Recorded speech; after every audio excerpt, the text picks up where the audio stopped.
You're listening to Partnernomics Podcast, where we discuss the art and science of developing successful strategic partnerships. To learn more about the suite of Partnernomics solutions, visit partnernomics.com. Welcome back to another episode of Partnernomics Podcast. I'm your host, Mark Brigman. And on today's show, we have Dave Fitzgerald with us. And so Dave is the Vice President for Strategic Alliances for Barco, a really cool, very innovative company that we're going to have a chance to learn a lot about. As I was doing a little bit more research into Barco, I noticed that they had over 400 patents. So I love technology. I'm a technology junkie, so I know we're going to enjoy this conversation. But thank you, Dave. You're welcome, Mark. Thanks for having me.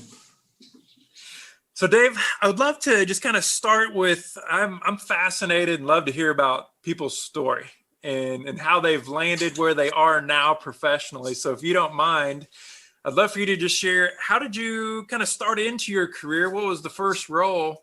And then, you've definitely carved out a career in the partnering space.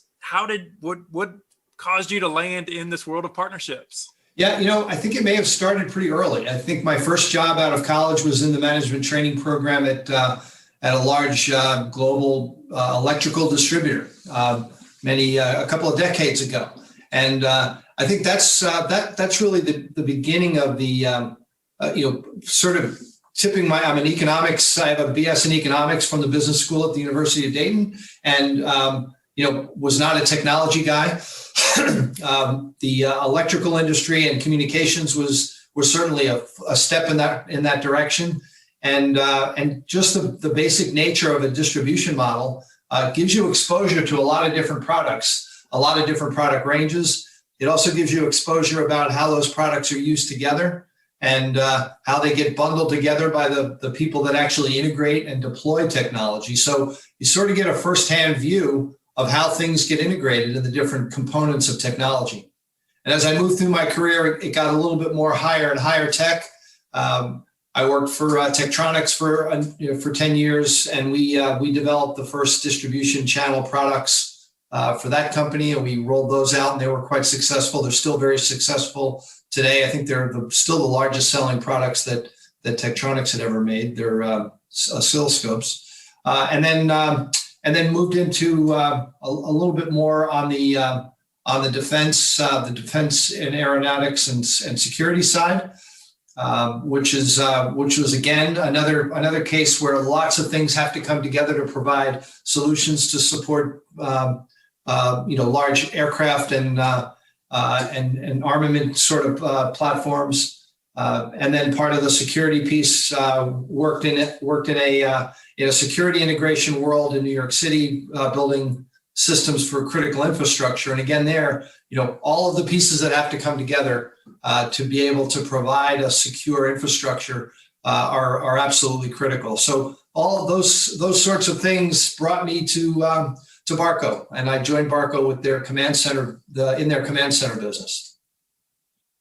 So, Dave, how long have you been with Barco, and what is it that they provide? So I'm starting my 10th year with Barco, and Barco is a global manufacturer of visualization products. We provide visual experiences for customers in the healthcare space, the entertainment space, and the enterprise space. In the healthcare side, we make high-end mammography and OR monitors, and also the gear that helps transmit the data from monitor to monitor at very low latencies. So it's getting the right visual information to the right person at the right time in the right format with the right quality. So all of those things have to come together.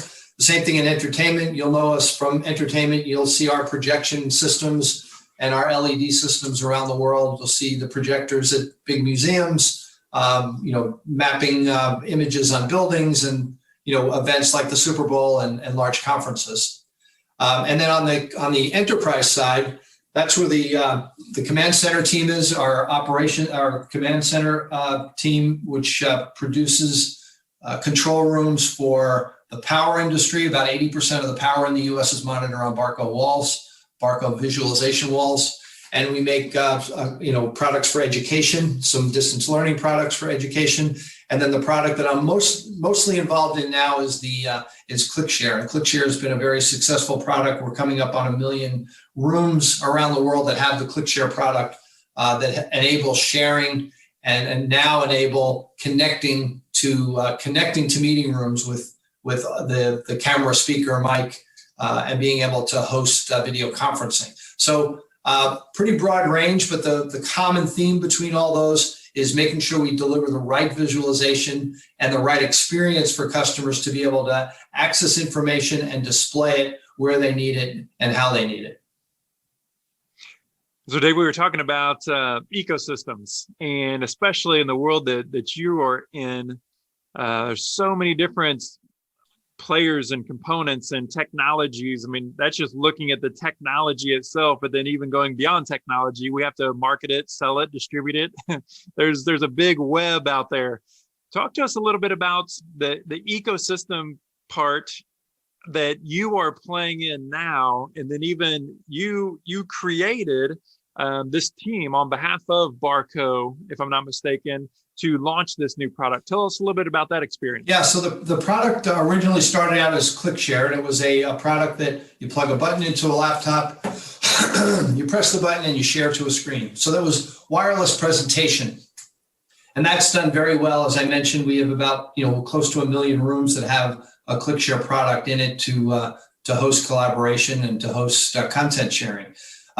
We added a great deal of capability in a new platform in the same family, and it's called ClickShare Conference. And it allows you to walk into the room, run any session, like we're running a Zoom session today.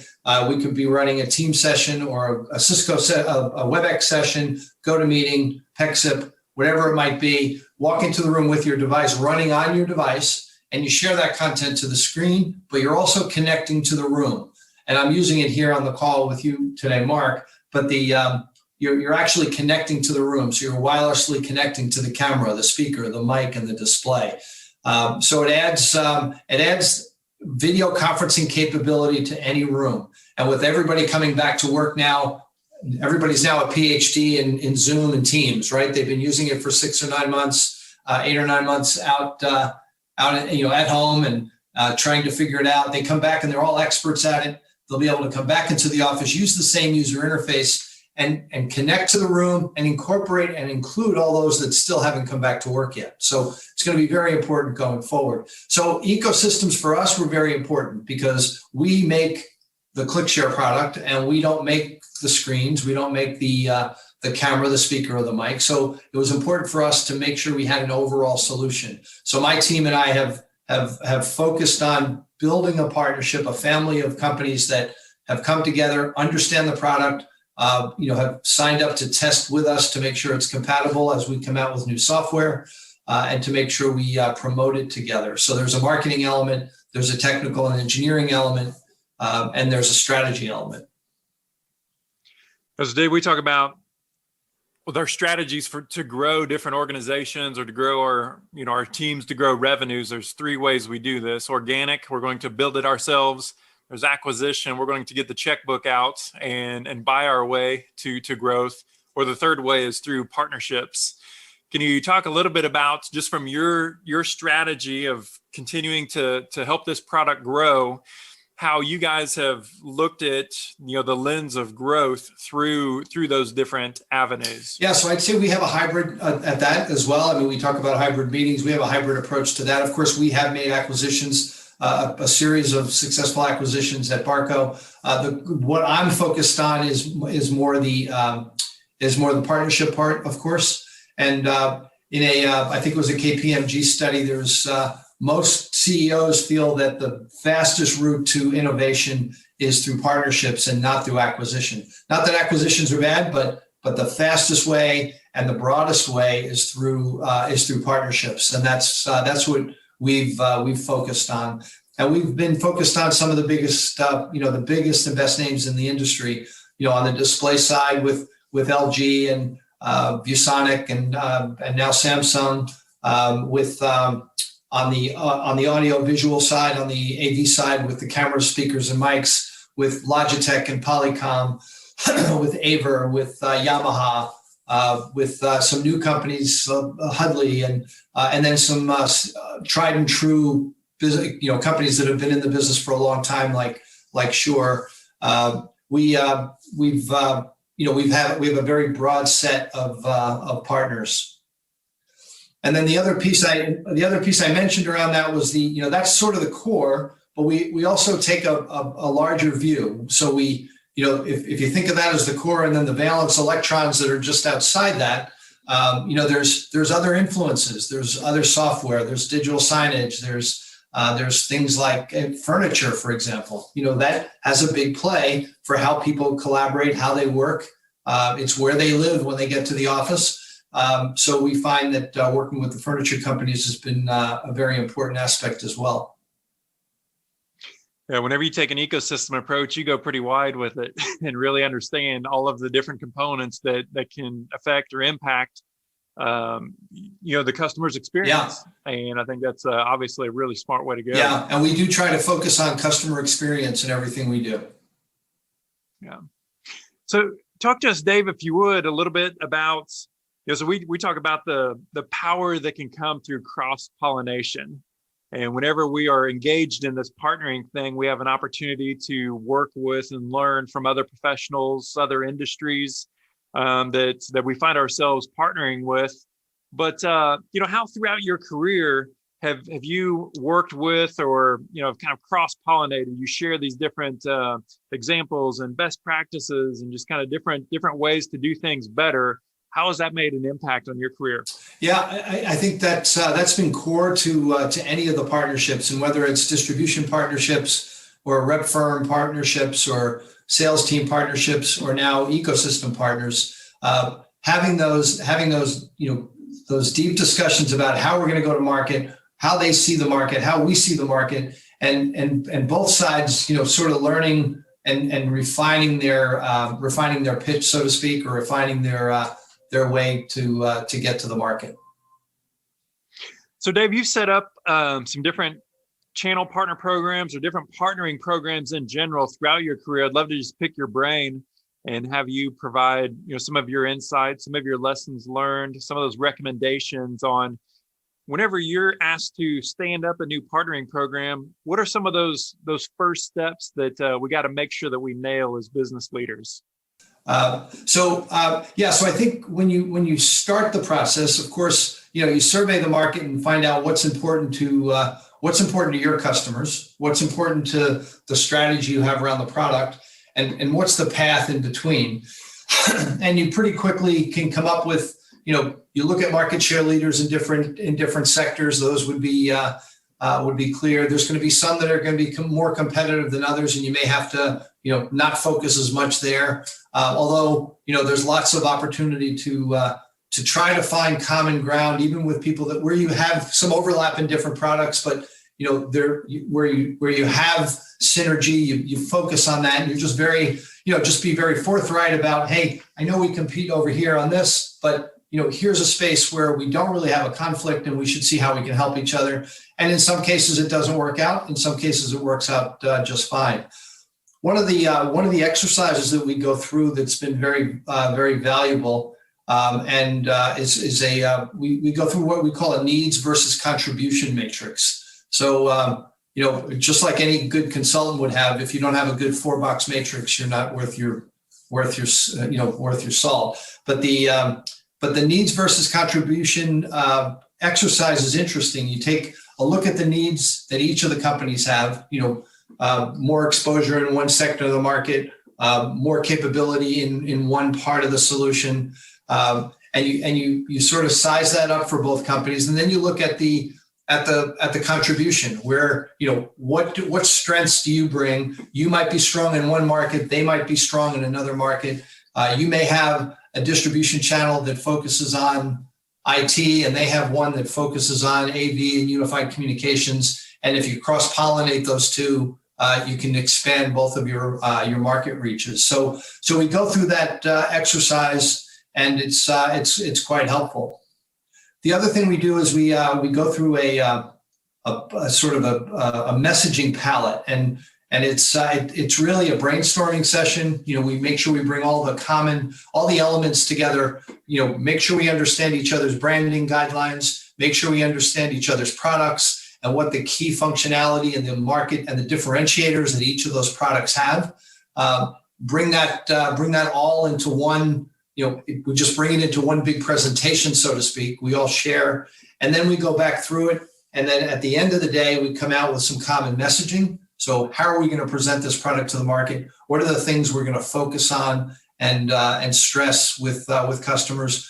What's the real value, the combined value proposition that we come up with?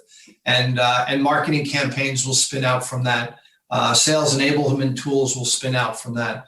And those are two big components on how we get started. Dave, I love how you talk about what I hear is alignment. Just understanding knowing what you need as an organization, having your partner understand truly what they need, what's the value that they need out of it.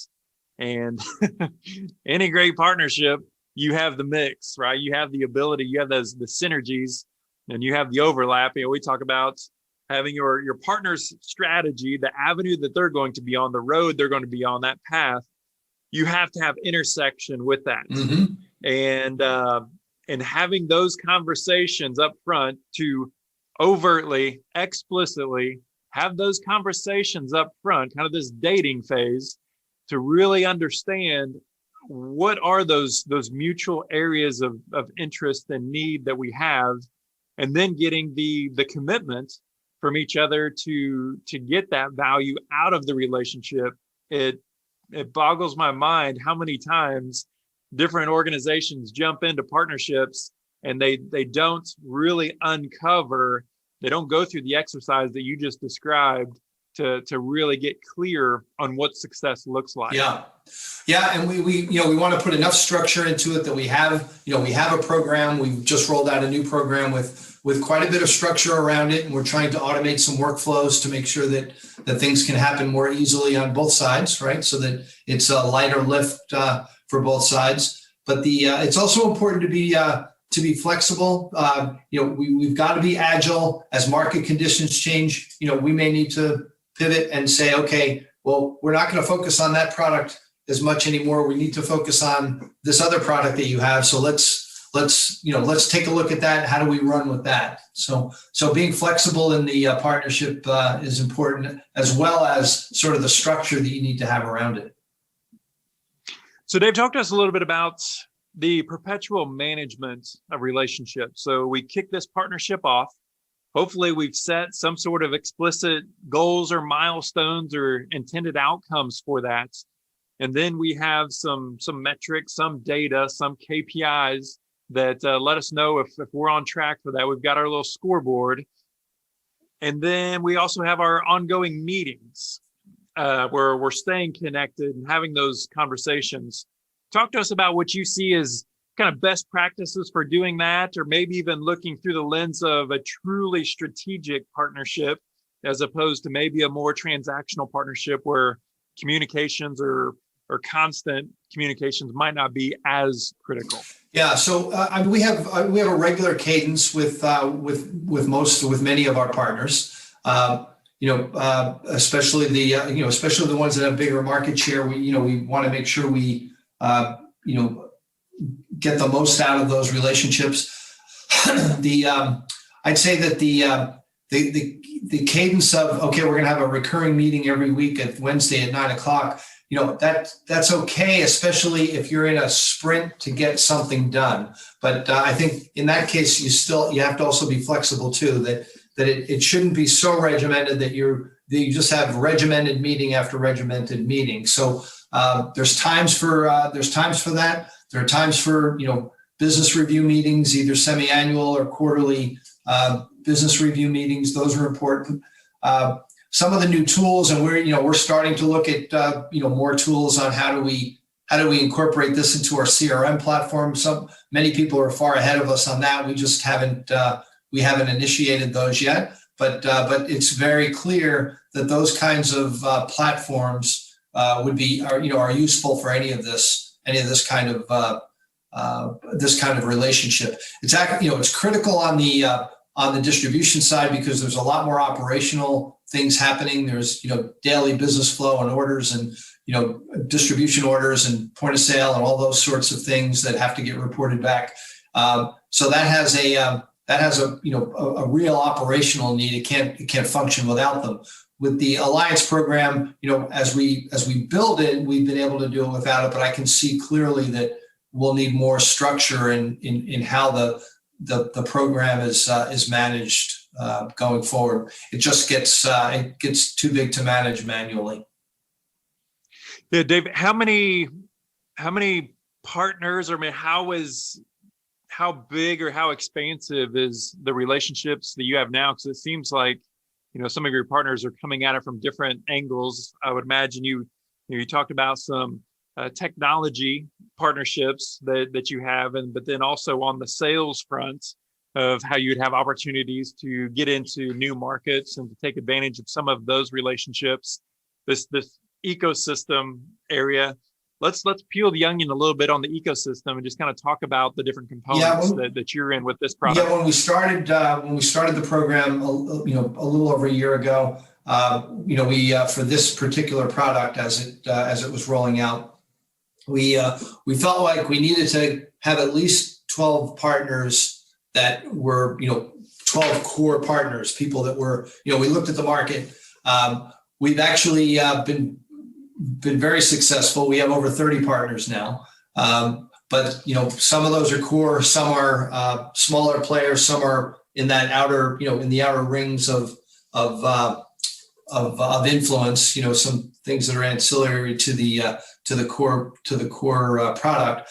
But we've got over 35 partners signed up for the program. So we've already blown through this year's goal. 6 months ago we set some goals for next year, and we're getting close to being there already. So it's growing at quite a rapid rate. The part of it is that the market, it's very clear in the market that this is a need, and it's a growing space, and there's a lot of uncertainty in the market right now, especially with the virus and everybody working from home. When everybody comes back, how is that going to be handled? Everybody working from home has been doing video conferencing.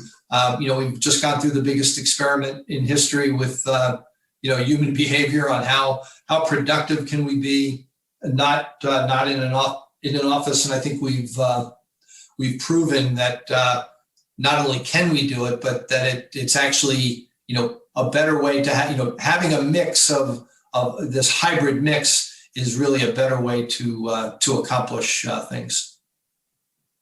Yeah, no question. There's lots of CEOs and lots of business leaders out there that are learning of different ways and better ways that they can manage their finances and manage their resources, just given this experiment that we've been thrown into.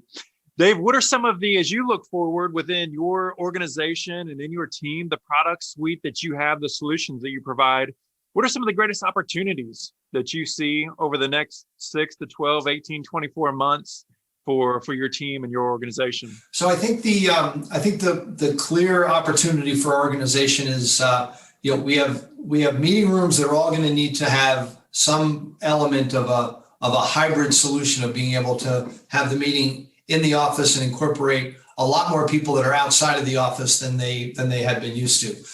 There's about 40. There's depending on the research organization or the number you want to listen to, there's between 40 and 50 million meeting rooms in the world.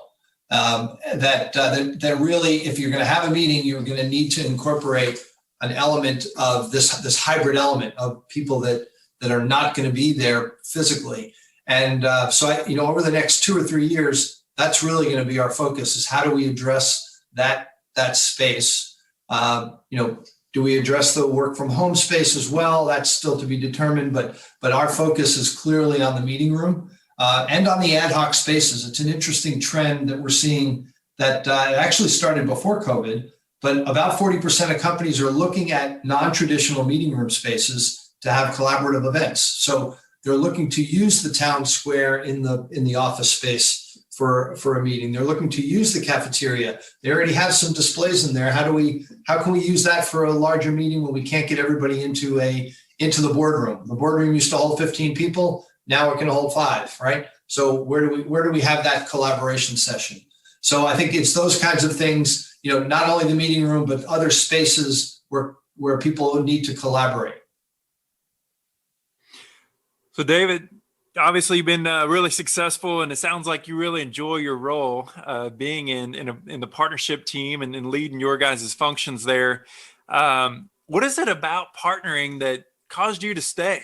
What is it about this role that you enjoy that has you want to really plant your flag in this specific role? Well, I think, in many respects, it's the best job in the company. I get to work with the best, companies in our industry and work with some of the best solutions for our customers, for our joint customers. So from that perspective, it's very exciting. The technology and the ability to bring better experiences to customers is always fun. There's an element of sales, there's an element of operations, there's an element of marketing, there's an element of overall business strategy. So it's quite fulfilling. What is the thing that you think is maybe the most misunderstood part about the role in strategic partnerships or guiding strategic alliances? What's maybe something that our peers in other departments might not understand about what we do? So I think one of the things is, putting a finger on, because, there's an accountant somewhere that's looking to say, okay, how many dollars are attached to that, right? And that's all, that's just like marketing or just like advertising. We think about half of our advertising is effective, but we're just not sure which half, right? So it's that same conundrum that we have, that getting more data and getting more analytics out of the interaction is becoming a little bit easier because people are focused on it, and everything's driven by big data and AI. So, but I think that the one thing to try to put a number on it today, so to speak, is difficult sometimes, because what you do as a partner now with a company could have an effect for quarters upon quarters down the road that wouldn't have happened if you didn't do what you're doing now. So I think the long-term benefit is overlooked sometimes. For the cost of the short-term, the short-term cost that has to be applied.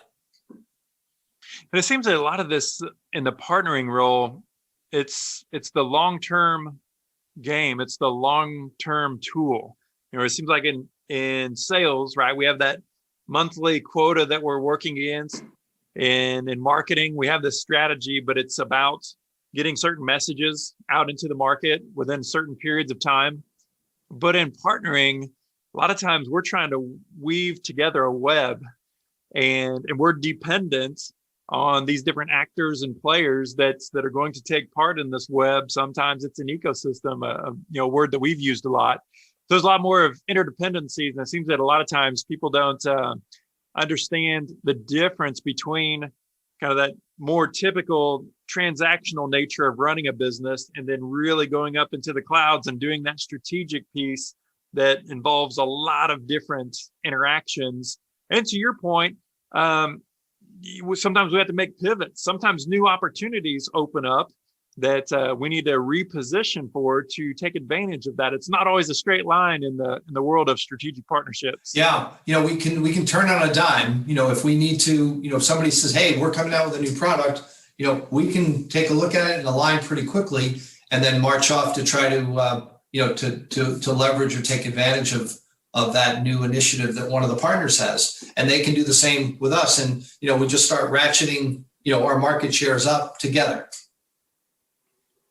Dave, one last question for you before we let you go. I'd love for you to talk to that young professional that's maybe in college or coming out of high school, whatever the case may be, and he or she is intrigued with this profession of biz dev, strategic partnering, strategic alliance management.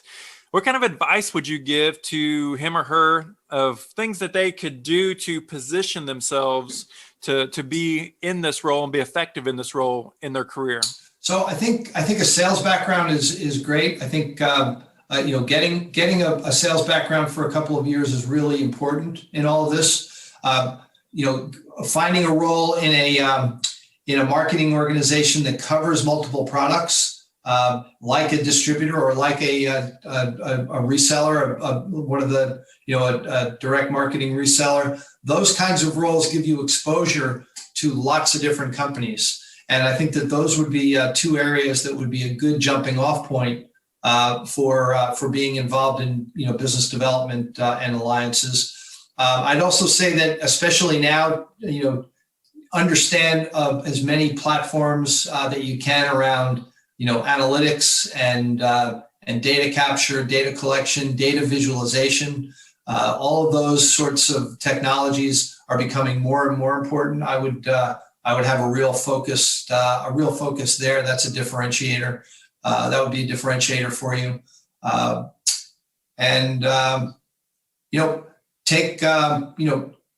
Find roles where you can sort of take, where you'll have a view of the field and not be so focused on just one thing. If there's roles that have products that have, a good variety, or, a distribution organization or a reseller, as I mentioned, would be a good place to get that kind of experience.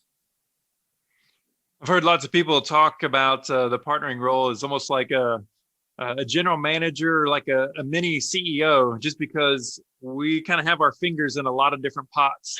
We see the company all the way across. You've mentioned a lot of these different aspects, from marketing to finance to product development to execution, implementations, legal, doing agreements, those sorts of things.